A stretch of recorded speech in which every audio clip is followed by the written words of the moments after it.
Hell yeah, guys, Christmas time. Oh man, I'm so excited, I'm so excited. What games am I going to get for Christmas? It's just socks. Socks. More socks. Well, I guess I do go for my socks a fair bit.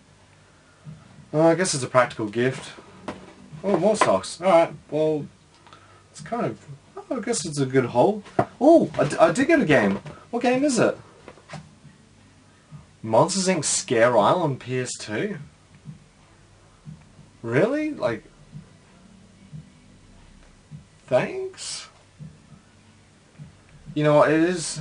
I guess it is hard giving gifts to me, because you probably go, what should I get Alex? Monsters Inc. Scare Island, I guess... Thanks anyway. If only I could make a list of something, like a top 5 list of games I'd actually want for Christmas. I mean, there's a way I could convey this message. What do you want to convey, everyone? To the audience out there, so they know what to get me for Christmas. If only there's a way to make a list. I know, I'll just make a fucking top 5 list. You know what? Let's do it. Top 5 games that I would love to get for Christmas. Here we go. Alright, number 5, Metal Wolf Chaos on Xbox. The good news about this game, it is actually getting re-released next year for PC and all the consoles, so I'm really looking forward to that. But the original way, the only way to play it, is on the original OG Fat Boy Black Xbox. You know, the one that Halo came out, the Halo box. Metal Wolf Chaos is a crazy game. It's made by From Software, the same people who made Dark Souls, and you basically play as the American president, and America's been invaded by Russians, and as the American president you are in a mech suit fighting for America, trying to fight off the Russian invaders. If that is not the most coolest and most ridiculous storyline you've ever heard of, I don't know what else to say. I've always wanted to play it. I literally have only ever heard of the game probably a year or 2 years ago, and I was like, why have I not heard of this game? And number 2, I need to get this game. Unfortunately, like I said, it only came out of Japan on the original Xbox. It's very rare, it's pretty expensive, but man oh man would I love that game in my collection. It just oozes that cheese, that Japanese charm of like just making something so ridiculous. The American president fighting Russians in a mech. Like, why would you not want to play that? Like, why would you go, oh, I'm going to play Call of Duty? No, I don't want to fucking play Call of Duty. I want to play that. That's cool. The next game I'd love to get for Christmas, Rule of Rose on PS2. If you've never heard of it, I don't blame you. Honestly, the rest of this list is kind of obscure. These are probably my more obscure games, but I promise the next ones you probably might have heard of. Rule of Rose is a PS2 horror game where you play as a young girl, probably in her teens, and she's basically kidnapped by preschoolers, or primary school, whatever you want to call them, and she has to literally do all these tasks for them, and it's a pretty terrifying horror game. And the reason why it's, I guess, why I want it is it actually got, not per se banned, I don't know, I've never found any information that if the game did get banned or not, but it did have child abuse in it, so they kind of, I don't know, cut the copies there. There's not many copies out in circulation. Most copies you find are either from Europe, usually Italian or French, I believe, or you can buy a Japanese copy or the American copy. But yeah, the PAL English copy is very rare to find, but even the American copy is expensive as well if you want to play it in English too.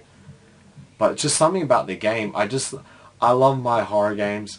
The more obscure, the more interesting it is to me, and it is. Like, you literally are playing as a teenager, and there's the main bad guys are the children, and it's a pretty terrifying game. I myself actually played it with my friend. We're about halfway through. I had to obviously play it on emulated because that game is freaking rare as, and I don't have the money to buy a copy. I don't make that kind of money.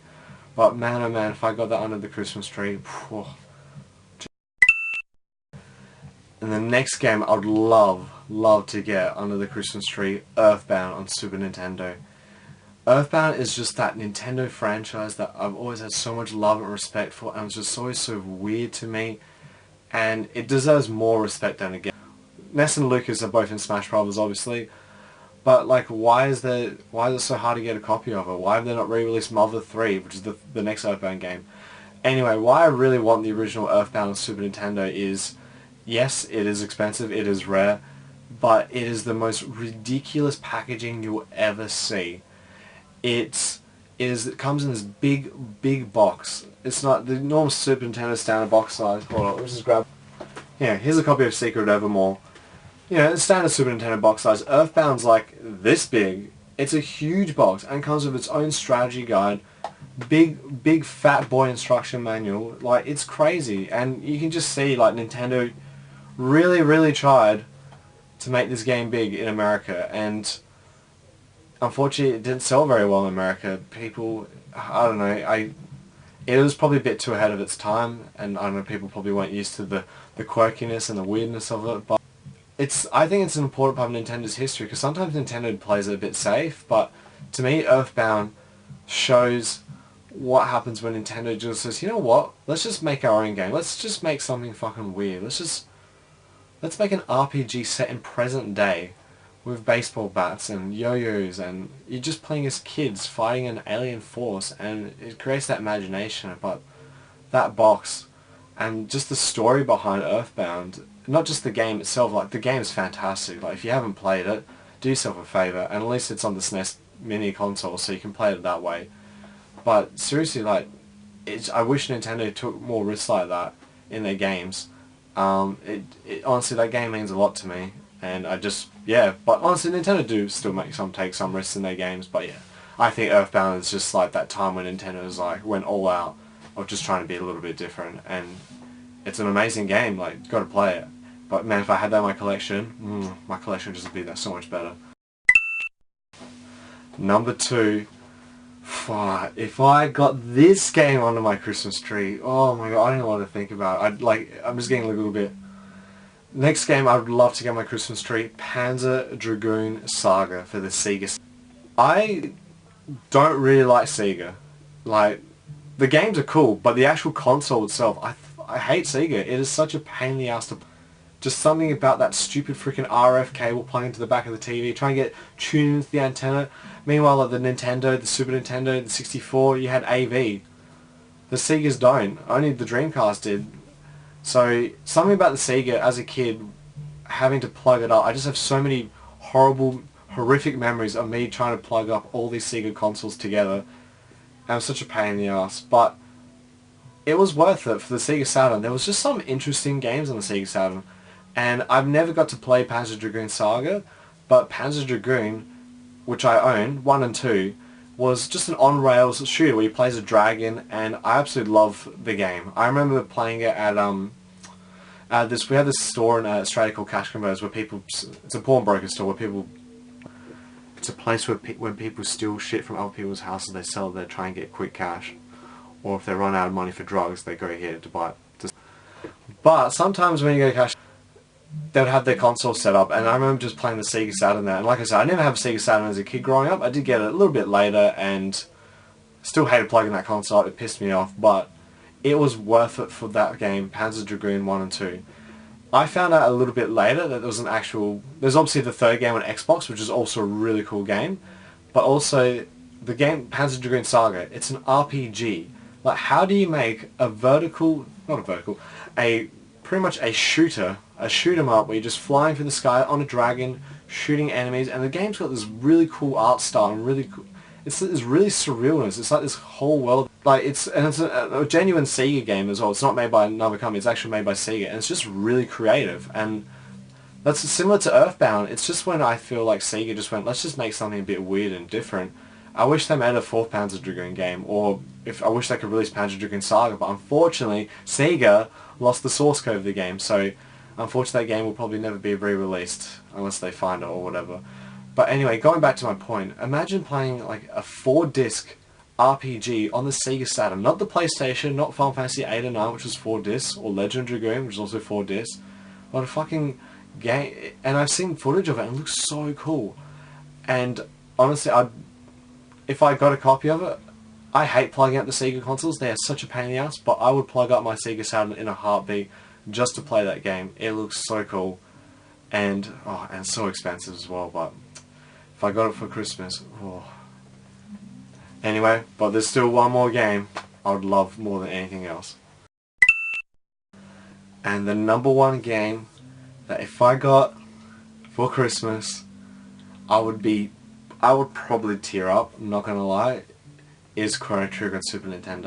I do actually own the game on Super Nintendo. I've got the cartridge. I've got a full box of Japanese copies somewhere over there. I've got the box of the American game, but I'm missing the instruction behind the 2 maps. But just something about getting a full boxed mint copy of it. I've wanted that game as a kid for a long time. Like I said, I'm from Australia. Chrono Trigger never came out in Australia. We didn't have it. And I remember reading the Nintendo magazine that we had for the Australian Nintendo magazine, which I've got a pile of them here. I don't know if you can see it's off the screen. There's my pile of Nintendo magazine Australia with also the old issues as well. I remember just seeing Chrono Trigger on Super Nintendo I don't know why they're showing an American game that never came out here anyway, but I remember looking and going, wow, look at the graphics, look at it. And then one day my brother managed to find a copy of it at Cash Converters, that same place, and I played it and I finished it. I love it. I finished that game so much. It's seriously one of my most favourite games, like easily top 2, top 3, top 1 game, top 2, whatever you want to call it. It's a masterpiece. It really is. If you haven't played Chrono Trigger, like seriously, it is. There's a reason why people think it's the best game in the world, and it's still amazing. Not lying, nearly every year for Christmas, like since I found it, when the game came out, 95, 96 or whatever it was, every year for like the next 3 or 4 years, my mom will ask, Alex, what do you want for Christmas? And I'd say, I want Chrono Trigger. And then my brother's like, I'm sorry, but it only came out in America. Like, we got the cartridge, man. I was like, but I want the box and the manual and the 2 maps that come with it. It's getting more and more expensive as the years go on. I really should probably buy it before it gets too expensive, but man oh man, like, that game just means the world to me. It is just, I love it so much. I love Chrono Trigger. It is one of the best games ever, and just imagine owning that in my collection. I'm just visualizing it. I'm visualizing that the Secret Evermore is actually Chrono Trigger, but it's not Secret Evermore. Still a good game though. If you haven't played it, give it a try. But seriously, Chrono Trigger, just like, what an amazing game, and it would make up for all the bad Christmases I had, all the times I was feeling sad and whatever, and feeling like I don't want to go into that. But if I got a copy of Chrono Trigger for Christmas, jeez, man, I didn't want to think about it. But yeah, Chrono Trigger. That is the game that if I got underneath my Christmas tree, let's just say it'd be the best. You wouldn't be able to top that Christmas for the rest of my life.